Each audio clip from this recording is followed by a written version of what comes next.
Olá a todos e a todas, sou o Ganja Sanão, um dos coordenadores aqui do Grupo de Estudos Braulio Goffman, e hoje, excepcionalmente, substituindo mãe Rosiane Rodrigues aqui nos Cribas, em função dessa tragédia que se abateu sobre todos nós aqui no Rio de Janeiro, com o incêndio lá do Museu Nacional. Ela ainda está em estado de choque, estamos todos em estado de choque, mas aí uma falha na comunicação com a nossa convidada, eu estou aqui fazendo esse programa, essa entrevista, porque não ia perder essa oportunidade de conversar com Valquíria Velasco de Oxum. Está concluindo seu mestrado lá na UFRJ, com a tese Geografias da Repressão, Experiências, Processos e Religiosidade no Rio de Janeiro, de 1890 a 1929. Eu conheço a Valquíria já há algum tempo. Quando ela publicou lá a conclusão do trabalho, eu fiquei interessado, fiz essa ponte, esse convite, ela aceitou, felizmente para todos nós, mas mãe Rosiane não pôde estar, mas nós vamos dar prosseguimento. Muito obrigado já de antemão por você ter aceito o nosso convite. Tenho certeza que é um tema que nos interessa profundamente, e já começar lhe perguntando o que vem a ser essas geografias da repressão. Primeiramente, boa noite, agradeço imensamente o convite. Nossa. É um prazer estar falando com o senhor, com todos que assistem o canal, né? Para mim é uma honra, de verdade, poder falar um pouquinho sobre a minha dissertação, que normalmente é um trabalho muito solitário, né? A gente se empenha muito e poucas pessoas têm acesso a isso. Sim. Então, poder falar sobre isso para um público grande é um prazer. A honra é nossa. Essas geografias da repressão é um levantamento que eu tenho feito já há 3 anos de casos no Rio de Janeiro, na cidade do Rio de Janeiro, dentro desse período de 1890 a 1929, casos de repressão a religiosos, e aí religiosos de múltiplas faces, né? Por isso eu trabalho com o nome religiosidades, porque em 1890 um Código Penal é lançado logo no iniciozinho da República, que previa crime em 3 artigos, que criminalizava práticas religiosas específicas, né? Ditas magias, cartomancias, feitiçarias e espiritismos. Olha. Então, dentro desses 3 artigos, o 156, 157 e 158, que também envolvia curandeirismo, nós vamos ter um número enorme de casos de invasão a casas que, na verdade, nesse período não são consideradas terreiros, né? Porque a maioria deles são casas de moradia, onde as pessoas também praticavam sua religiosidade. Sim. E a polícia, ela tinha campanhas, verdadeiras guerras contra o que eles chamam de macumba. Olha.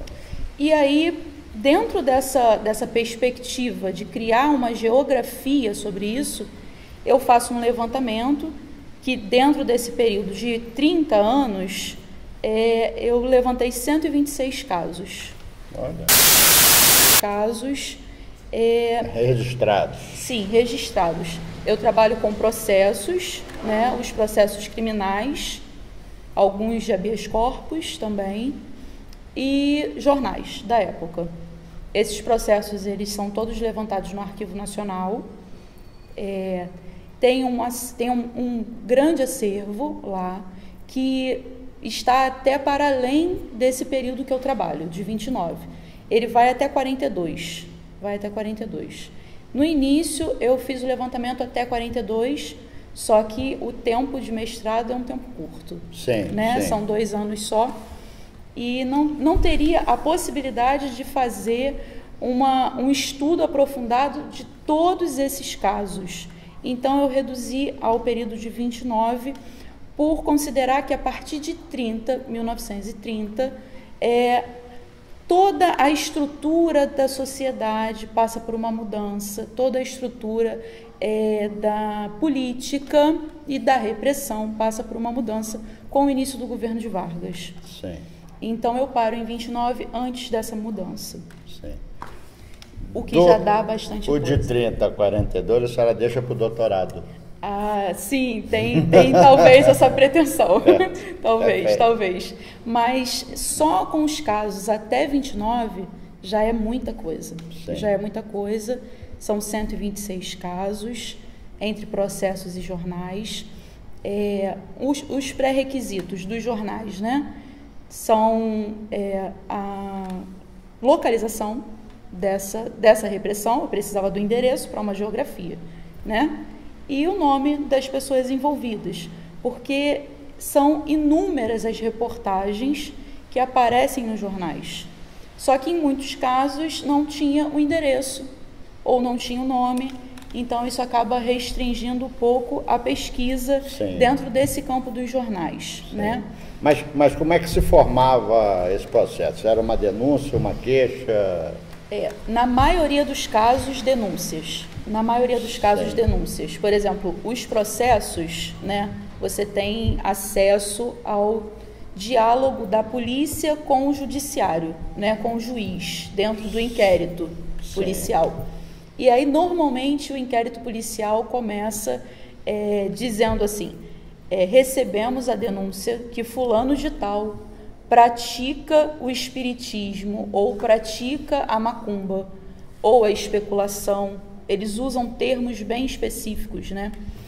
E aí, dessa denúncia vai gerar uma devassa, ou uma batida policial, que o delegado vai montar aquela estrutura policial e levar até o local e pé na porta, sabe? Como sim, invadir a casa. Sem mandado judicial, sem nada disso. Nenhum mandato, nada disso é verificado nos processos. Sim. Eles apenas vão. Recebe a denúncia, vai lá apurar e apreende quem tiver lá. São 126 casos e 392 envolvidos. Nossa. Então, assim, a gente consegue perceber a grande frequência que havia nesses espaços. Existem casos que mais de 40, mais de 50 pessoas eram presas e levadas para verificação ao mesmo tempo. Caramba! Então, assim, a frequência era grande desses espaços. Tem casos, assim, grandes, né? Quando eu digo grandes, de processos longos, de processos riquíssimos, com, por exemplo, estatuto dos espaços religiosos. Ou seja, são instituições formadas. Isso em 1904, 1906. Olha. Então, é um processo longo, é um processo que a gente consegue verificar aprofundadamente a experiência religiosa dessas pessoas. Porque a ideia é, sim, verificar a repressão, mas também verificar a experiência dessas pessoas. Sim. Tanto a religiosidade quanto a experiência de resistir à repressão. Porque é muito fácil a gente pensar que todos eram presos e não havia resistência, não havia uma estratégia por detrás dessas pessoas que eram reprimidas. Sim. Ao contrário, existiam muitas estratégias. Ou seja, ainda que caracterizado num Código Penal, um crime com artigos muito definidos, quer dizer, definidos mais vagos, muito, não é? Muito. As pessoas praticavam, sim, e publicamente, porque se tinha um endereço, se tinha frequência, sim. Havia então a resistência era muito maior do que se possa supor. É interessante porque a questão da lei é uma questão bem específica, porque a República nasce em 1889. O Código Penal ele é lançado em 1890. Só que a nossa Carta, né, Constitucional só é lançada em 1891. Então, o Código Penal ele vem antes da Constituição. E o que acontece? Há um disparate nas leis, porque ao mesmo tempo que o Código Penal criminaliza essas práticas que a polícia não considera religiosa.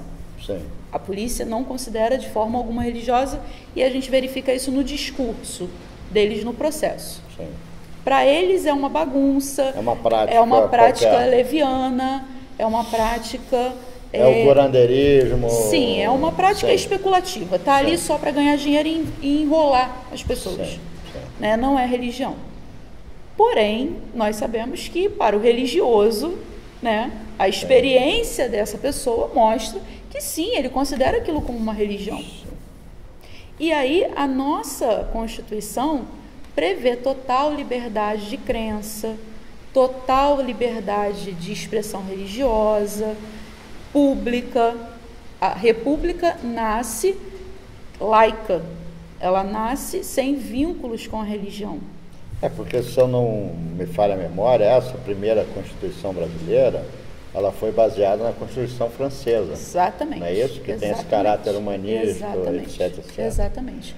Mas, de qualquer forma, o Código Penal ficou... ficou no Império. E o Código Penal ficou valendo mais do que a própria Constituição. Sim. Na prática, sim.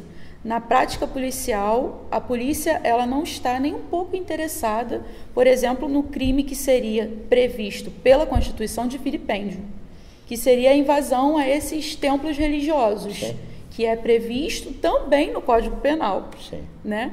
E na Constituição. E para a polícia isso não é válido. Isso não é válido. Quer dizer, associando aqui as datas, 1890, esse Código Penal foram 2 anos após a abolição da escravatura. Exatamente. Onde você tinha uma multidão vagando solta por aí, sem emprego, sem geografia, não é? E aí se cria um Código Penal baseado nisso. Não é demonização de um segmento da sociedade? Sim. Ao arrepio da própria Constituição? É bem evidente isso nos processos. Só para deixar assim, né, mostrar bem isso, um dos dados que eu levanto é que você só tem nos processos a caracterização de cor da pessoa quando a pessoa é branca. Olha. Não é dito se é negro, só é dito se é branco. Entendi. Porque a hipótese que eu levanto é que é subentendido que as pessoas negras façam aquelas práticas. Sim. Então você não precisa caracterizar a pessoa como negra. Já é dele. É uma prática daquela espécie, e assim é dito nos processos, que se faça isso. Então o estranho é o branco fazer. Então você registra ali uma pessoa branca. Os jornais, por exemplo, isso é marcante. Os jornais a partir da década de 1910, você encontra fotografias enormes quando as pessoas são negras. Olha. E assim, fotografia em 1910 não é uma coisa barata. Sim. Né? Mas eles tinham o cuidado de tirar a foto. Não é nem fotografia, é daguerreótipo. Exato, já está nessa transição aí, e é uma coisa cara, né? Para o jornal investir. Mas havia esse interesse nos jornais de estampar a figura dessas pessoas negras associadas a essas práticas criminosas. Práticas criminosas. E isso mostra, obviamente, o que tem por detrás da ideologia dessa sociedade, do poder, né, que envolve essa sociedade. Porque está bem claro e evidente, para mim, uma questão racial. Eu não, no meu trabalho, ele não é o primeiro trabalho que existe sobre esses processos. Existe um trabalho anterior ao meu, de uma grande professora da UFRJ, chamada Ivone Magui, e ela faz esse levantamento. Ela é a primeira a fazer esse levantamento na década de 80, 1980. Sim. Ela faz um grande levantamento, um trabalho de fôlego enorme, e ela é da antropologia, ela faz esse trabalho, e é um trabalho de referência. Porém, ela não tem um recorte racial. Sim. Ela não tem esse recorte racial. E para mim, ao contrário, eu não consigo trabalhar esses processos sem um recorte racial. Sem um recorte racial. Para mim é muito evidente isso. Que a repressão, ela, principalmente quando as coisas começam a ter uma forma diferenciada do que é, por exemplo, o espiritismo kardecista e o que é o candomblé, que aí eles passam a englobar as práticas dos negros, como candomblé, macumba, feitiçaria, e uma outra prática como espiritismo. Entendi. Que aí é uma prática que a gente reconhece como o kardecismo. Porque é evidente que o kardecismo é branco, europeu, e aí ele vai deixando de ser reprimido. Ele vai deixando de ser reprimido. E o Estado, no caso a polícia, faz uma aliança com a Federação Espírita. Isso a partir de 1915. Todas as pessoas que eles recebem na delegacia para processamento nesses artigos, eles verificam se são cadastrados dentro da federação. Olha isso. Né? Quando a pessoa se diz espírita, eles correm na federação para ver se a pessoa é registrada ou não. Sim. A maioria não é registrada, e aí eles dizem, fulano de tal não é espírita, pois não está registrado na federação. Compreendo. Não está registrado. Então, começa a ver essa diferenciação. Começa a ver. Em alguns casos mais emblemáticos, as pessoas, eu me recordo agora de um especificamente, uma senhora, uma mulher negra, e nesse caso é bem definido que ela é negra mesmo, ela participa de um culto específico, ela é líder de um culto específico, que aparentemente é uma umbanda. Pelos indícios do processo, é a umbanda. Tem culto a caboclo, culto a preto velho. Então, observando, né, a partir do nosso olhar hoje, é uma umbanda. E ela, ao chegar na delegacia, ela afirma ser espírita kardecista. E aí o delegado, ele simplesmente fala que é impossível ela ser espírita kardecista, porque ela é analfabeta, ela não teria capacidades de ser espírita kardecista, por ser analfabeta e não ter cultura suficiente para entender toda a demanda que seria entregue pelo kardecismo. Então, por isso, ela, na verdade, era macumbeira e feiticeira e deveria ser processada no artigo 157. Meu Deus do céu. Essas são uma das poucas coisas que a gente verifica, assim, bem... Eu acho que a senhora está trazendo uma pesquisa fabulosa, excepcional. E desses 126 casos, sim, qual foi o que mais lhe chamou a atenção ou os que mais lhe chamaram a atenção? Esse que eu acabei de falar é um caso que me chamou a atenção. Que é o delegado atenção, que determina se ela é ou não espírita. Sim, sim. E isso com o auxílio de perícia. Meu Deus do céu. Isso com auxílio de perícia. Meu Deus. Há toda uma estrutura, sim, dentro da polícia de peritos. Eu acho que é importante destacar ao arrepio da Constituição de então. Exatamente, exatamente.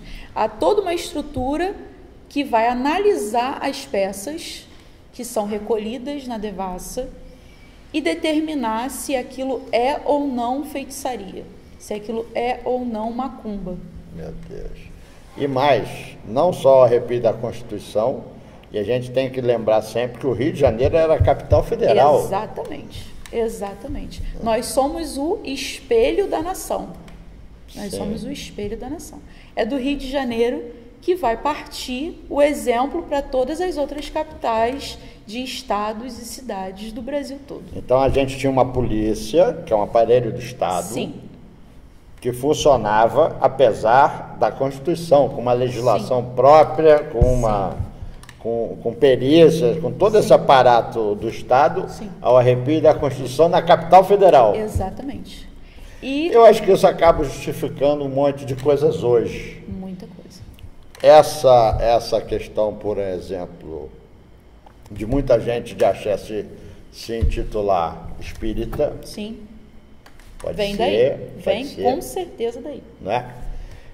Essa coisa de um aparelho policial ainda hoje se aventar acima e para além da própria lei e da Constituição no julgamento, que é isso que a gente observa. Sim. Nós tivemos aqui a professora Rosiane fez uma entrevista esqueci agora o nome dele, que falou sobre essas geografias do julgamento atualmente, como isso era tratado na justiça, o tempo que demora, e que ao final, pelos inquéritos policiais, sempre eram concluídos como briga de vizinho, nunca como intolerância, nunca como nada disso, mas isso tudo partindo da própria... Um julgamento prévio, né? Um prévio julgamento, exatamente. É isso. E a gente vive isso até hoje, não é? Sim, e aí, além desse, um outro processo, que na verdade se desdobram em dois processos, porque é o mesmo envolvido em dois processos, que em 1904 ele é preso na região de São Cristóvão, tendo uma instituição formada com o estatuto. Ele se diz espírita, ocultista. E há um estatuto dessa instituição. Dentro do processo, há mais de 90 assinaturas de abaixo-assinado, dizendo que ele é uma pessoa de bem, que ele não tem nada de feiticeiro, que ele não tem nada que abone ele como um bom cidadão, que desabone ele como um bom cidadão.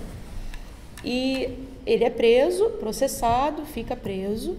A pena, que eu não disse no início, variava de 6 meses a 1 ano, com multa. De detenção. De detenção. Caramba, regime fechado. Regime fechado.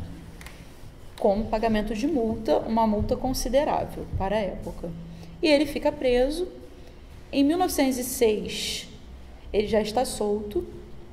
Nós começamos a verificar nos jornais, e aí eu tracei, né, um diálogo do processo com os jornais.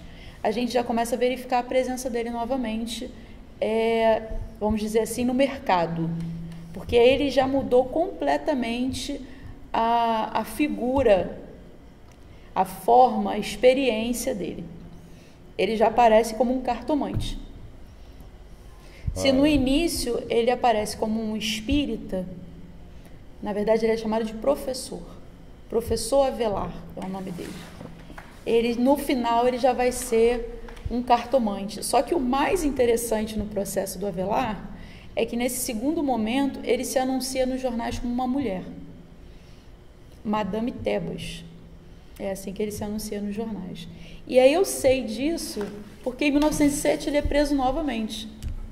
Em 1907 ele é preso novamente. É interessante isso, porque se existir uma legislação criminal, o sujeito bota anúncio no jornal... Sim, eles correm esse risco. Olha. Eles correm esse risco. Existem vários casos. Casos. Em 1907, especificamente, quando o Avelar é preso, vários outros cartomantes e cartomantes, mulheres cartomantes e homens, são presos também. Há como uma guerra da polícia contra os cartomantes. E aí, mais de 10 pessoas são presas por cartomancia numa região do centro da cidade. O Avelar, que antes estava em São Cristóvão, ele faz um processo quase inverso do que a gente observa nas práticas negras, vamos dizer assim. Ele está, ao invés de se dirigir ao interior do Rio de Janeiro, o que a gente chama de subúrbio, ele está indo para o centro da cidade, porque a prática dele é mais lucrativa no centro da cidade. Sim, mas o Avelar era negro? Não há registro, não diz. O processo não diz. Hipoteticamente, eu posso supor que sim, porque a Você maioria... não está caracterizado? Sim, a maioria do que não é caracterizado, eu suponho que ele seja negro, mas não há comprovação disso. Que interessante. Não há comprovação. Mas é um processo muito interessante que me mostra, principalmente, o que é interessante é isso, é que me mostra que essas pessoas elas não estão à mercê do Estado. Elas não estão passivas à vontade da polícia. Sim. Elas traçam estratégias de resistência. Sim. Elas traçam essas estratégias. E elas resistem. Elas são presas, elas ficam presas, elas pagam multa. E quando elas saem, elas tornam a voltar para as suas práticas religiosas. Sim.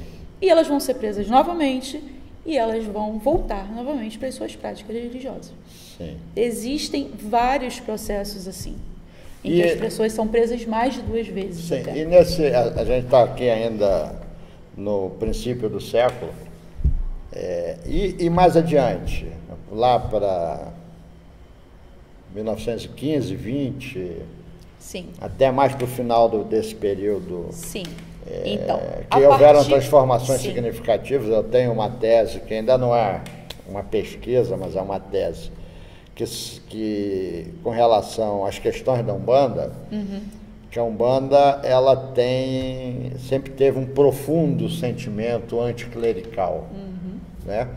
A Umbanda ela desenvolveu os seus ritos, onde ela batiza, casa e enterra segundo as suas crenças, sem ter nenhum tipo de relação com a igreja, nenhum, muito pelo contrário. A igreja é anticlerical, a Umbanda é anticlerical visceralmente. Tem até na batina do padre tem Dendê, que é uma referência bastante forte a essa luta. 1917, 18, a Revolução Soviética, que trouxe à tona principalmente a baixa oficialidade e os soldados, né, das Forças Armadas como protagonistas de uma transformação a nível mundial, né? Tivemos aqui a Revolta da Chibata, tivemos uma série de eventos dessa natureza e certamente essas práticas religiosas tangenciaram muito esses movimentos que acabaram determinando algumas práticas que não são religiosas, mas que eu considero, como a senhora bem falou, estratégias de sobrevivência. E aí, a partir dessas transformações mais para diante aqui, o que a senhora... Quais foram as significativas mudanças nessas estratégias? Existem casos, por exemplo, mais adiante, em que policiais, né, ou militares são os líderes dessas práticas. Terreiros. Sim, do que a gente pode chamar de terreiros. Sim. E aí, no momento da prisão, por exemplo, você vê uma resistência desses colegas da baixa militaridade, né, dos pequenos cargos militares, aqueles que vão na frente para fazer a prisão, se recusam a prender o cara, por exemplo. Porque ele é militar que nem ele. Então eles falam, não, eu não vou prender ele, porque não me interessa o que ele está fazendo. Ele é militar que nem eu. Né? Então você vê esses diálogos, né, de militares dentro das práticas religiosas e de como isso reflete na sociedade em geral. Né? Na sociedade em geral. De outra forma, mais adiante até do meu processo, né, do tempo histórico que eu escolhi, aí fica como dica até para quem quiser pesquisar isso, jornais da década de 30 já, onde você vê a presença de uma figura, né, bem conhecida do carioca, através dos pagodes do Zeca Pagodinho, dos sambas, né, que é o delegado Chico Palha. Que, na verdade, foi uma das figuras que me incentivou a fazer essa pesquisa. porque são processos assim interessantíssimos que você observa nos jornais, Sim. Dos jornais fazendo apelo à polícia para que o delegado Chico Palha fique em determinada região e não em outra, porque ali se proliferam as macumbas. E a palavra proliferar é muito forte, né? Sim. E já é usada desde antes, porque eles consideram como uma prática de contaminação, inclusive de doenças, sejam mentais ou físicas. Então, a relação da polícia, e dos militares em geral, é uma relação que a gente pode dizer assim, bem interessante, porque se de um lado nós temos os policiais agressivamente agindo contra, há também aqueles que protegem. Sim. Por exemplo, no caso do Chico Palha, em uma das aparições dele nos jornais, ele aparece por um apelo dos jornais de que ele volte para a delegacia de Madureira. Porque o delegado que estava ali, e vale ressaltar que o Chico Palha não era delegado, na verdade, ele era um investigador. Sim. Mas que os investigadores e o delegado que estavam naquela delegacia estavam protegendo as macumbas e que estavam se proliferando. Então, que ele, que era um homem sério, e aí palavras dos jornais, que era um homem sério, combatente a essas práticas, que voltasse para a região de Madureira para proibir e reprimir na força da lei. Sim. Né? Isso já na década de 30, mais adiante. Então, nós temos isso assim de uma maneira bem interessante aparecendo. Sim. O que para mim é assim... E esse Código Penal ele tem vigência até quando? 42. Até 42. 1942. Caramba. 1942. Caramba. Quando esses artigos são retirados, né, eles deixam de vigorar, mas o que se observa é que, na verdade, a lei ela está muito mais ligada à questão da experiência desses policiais, Sim. De como eles entendem essa lei, de Sim. como eles entendem essas práticas, Eles interpretam. do que efetivamente a lei. Sim. Porque a repressão vai continuar existindo. Sim. Eles vão buscar outras formas, outras leis que sejam outros artigos qualquer para reprimir. E até mais, e para além da própria lei e da própria instituição policial, a gente tem história aqui, relatos de fazendeiros, por exemplo, na área de Itaperuna, que contratavam grupos paramilitares para reprimir terreiros. Mas isso é uma história que nós vamos contar em outro momento. Sim. Walqueira, e em que pé que está a questão da tese? Está concluída, fechadinha, bonitinha? Estou terminando o terceiro capítulo, falta Sim. pouquinho agora para terminar o terceiro capítulo, que é o maior capítulo, porque é justamente onde eu vou fazer a apresentação de cada um desses processos.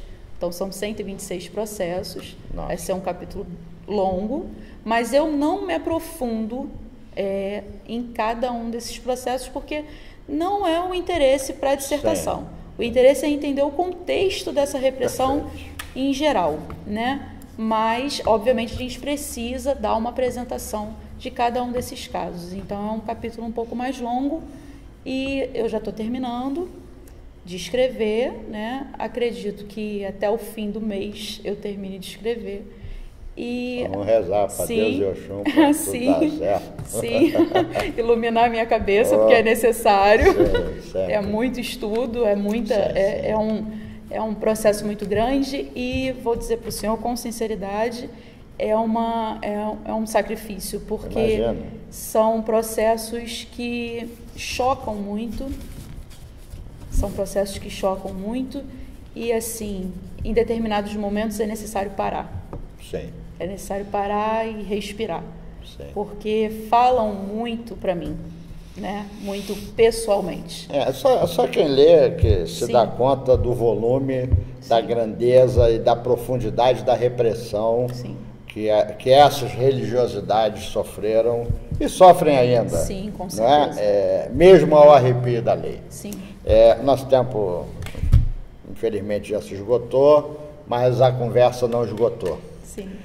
Assim que a senhora concluir esse capítulo, agora para o final do mês, a gente já tem uma palestra marcada para o mês de setembro, mas para outubro ou novembro eu vou lhe convocar outra vez para a senhora fazer uma palestra para os nossos, aqui no grupo de estudos, aí falando mais amplamente sobre a sua tese e dar notícia às pessoas desse trabalhão todo que a senhora teve. E existe a perspectiva de publicar isso? Olha, até o momento eu não estou pensando nisso, né? Eu não estou pensando nisso, mas toda dissertação ela é construída, pelo menos ao meu ver, deveria ser assim, construída para uma leitura pública, né? Não vale a pena deixar aprisionado, né, nos muros da academia. E eu escrevo com essa vontade de ser lida, pelos meus irmãos, inclusive, né, de religião. Bom, a razão da existência desse programa, o Escribas, é justamente essa, de dar publicidade a pesquisas, estudos e teses que estão sendo elaboradas na academia sobre as questões que são pertinentes à nossa religiosidade e às tradições de matriz africana. No que a gente puder lhe ajudar, nós vamos ajudar. E já está convocada para lançar o livro aqui no grupo de estudos, e a gente vai lhe ajudar certamente a divulgar isso, porque é uma pesquisa excepcionalmente importante para que a gente tenha a informação básica de como é que essas lutas começaram. Isso não é de hoje, né? Enfim, então quero lhe agradecer profundamente. Eu tenho certeza que você gostou, vai ficar curioso como eu estou. A gente vai querer ler essa história. E dá um like aí, compartilhe essa entrevista e se inscreva lá no nosso canal. Professora, meus parabéns. Obrigada. Muito obrigado pela sua valorosíssima contribuição.